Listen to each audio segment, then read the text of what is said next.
Story 1. August 24th, 2017. In a previous phase of my life, I was married and in a terrible relationship. I was with her for 6 years, and 5 of those were extremely physically and emotionally abusive for me, 3 stab wounds and a diagnosis of general anxiety disorder. I was extremely unhealthy and underweight, 140 lbs at 6 ft tall, due to the fact she was an alcoholic, and all the money went towards bar tabs. Eventually, she told me she wanted a divorce, and I couldn't change that. This was difficult at first, but I slowly realized how abusive she was and that I wouldn't have to deal with it anymore. I finally left 2 days after she came home drunk and beat me extremely badly. I asked for the keys to our car since it was in my name and I was going to leave. She told me she didn't know where the car was and wouldn't give me the keys. I then called the cops to report the car stolen, but they said since she was listed on the vehicle, I couldn't report it stolen. She essentially legally stole the car from me, even though the plates and everything were in my name. So, I did the only thing I could do.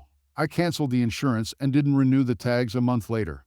I documented why I was doing this, which was the only way I could keep her from using the car. She would be forced to register the car in her name at that point to get the plates registration to be active. She never did this, and 4 months after I canceled everything, she got into a car wreck and totaled the car, causing $36,000 worth of damage to the other car. Since she didn't have insurance, both she and I were held responsible to pay. Because I was listed as an owner, I was held liable. This all happened in 2013-1014. I found out in October 2016 that we were being sued by the car insurance company for $36,000.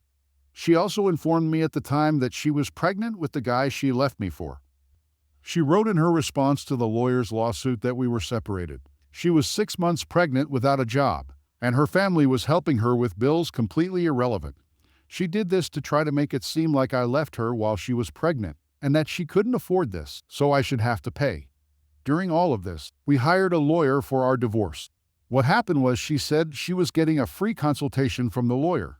But when I showed up, she told him I was paying for everything since she didn't have a job and couldn't afford anything.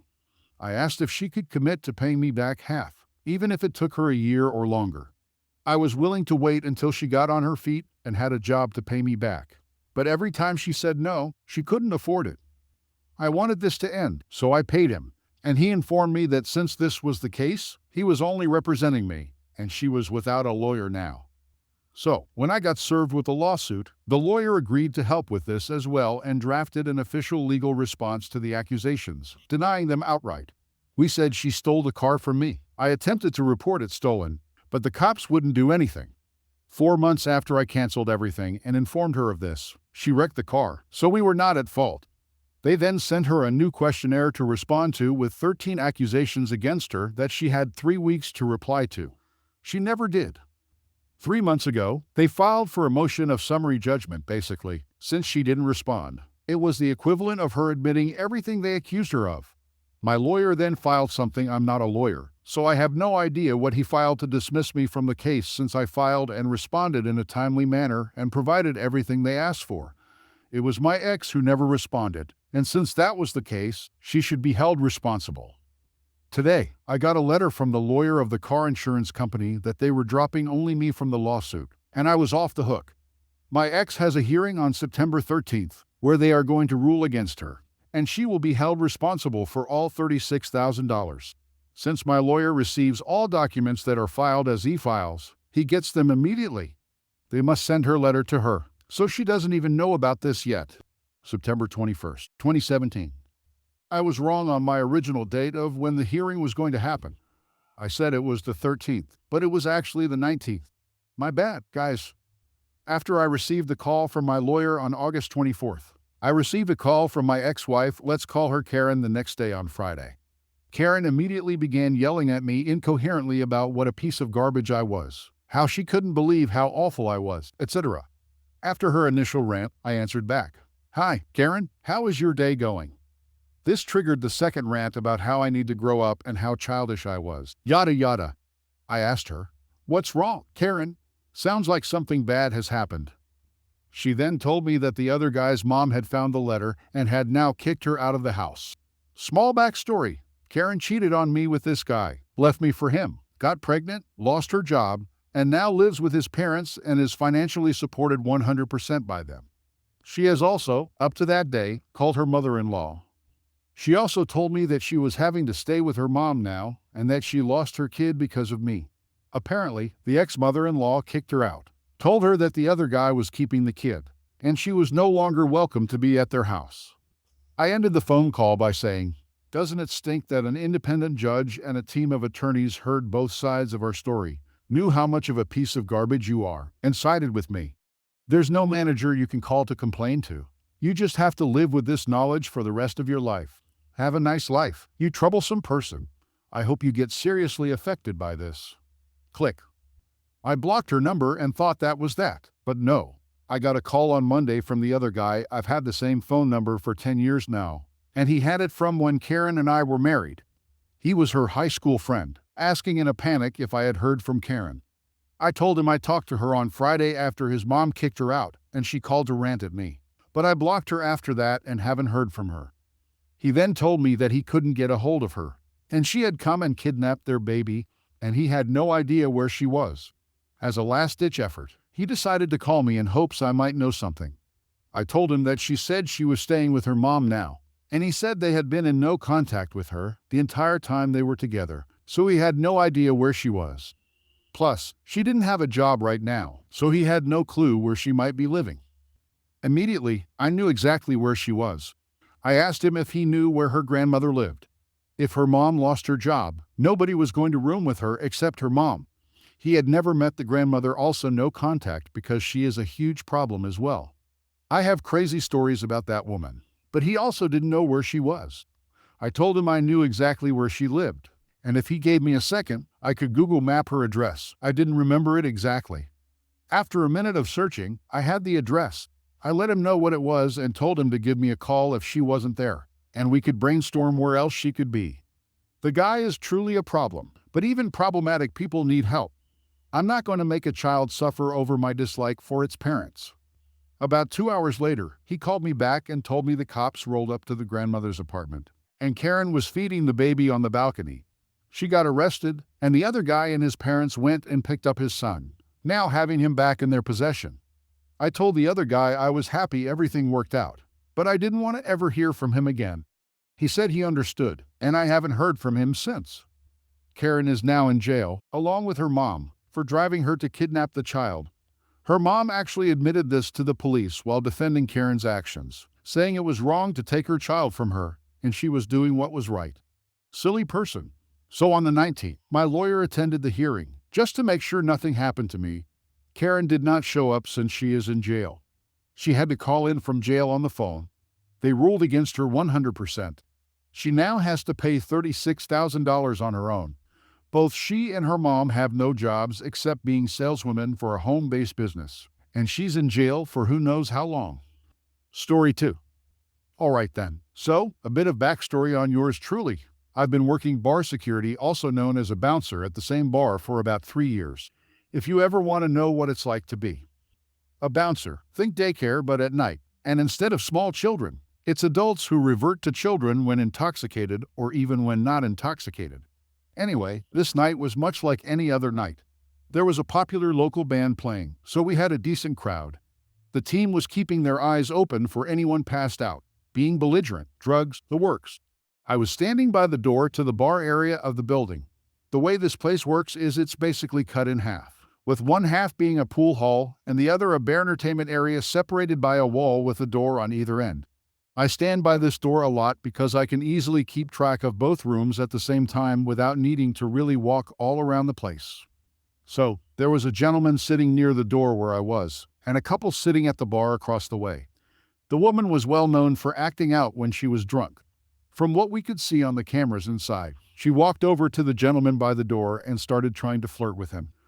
This guy has come into the bar for years and has never raised a hand to anyone for any reason. He's a professionally trained boxer, doesn't drink much, and doesn't generally close out the bars. He rejected her advances, and she became noticeably upset. She proceeded to run over to her man and tell him that this guy had disrespected her and called her names. The gentleman asked her man to make this woman leave him alone. Before the conversation started, though, the husband grabbed this guy by the collar and started driving him towards the wall. Well, chaos ensued as they didn't realize that he came with his 20 friends. He threw a couple of jabs at the husband and the woman because she decided she wanted in on this brawl. The guy punched her so hard, he literally folded her bottom row of teeth back into her mouth. This all happened in the span of about 10 seconds, so the security team jumped in and got everyone separated. The husband and wife got taken outside, but we hadn't called the cops because generally that's a last resort. So, we're outside, and this lady is bleeding from her mouth, and the husband is visibly angry. She kept asking me to call the cops, but I kept telling her that's a bad idea considering the husband put his hands on the guy first. But she wasn't having it. So, I called the police. I can't describe how difficult it was not to laugh in this lady's face as she witnessed the cops put her husband in handcuffs and not the guy who punched her.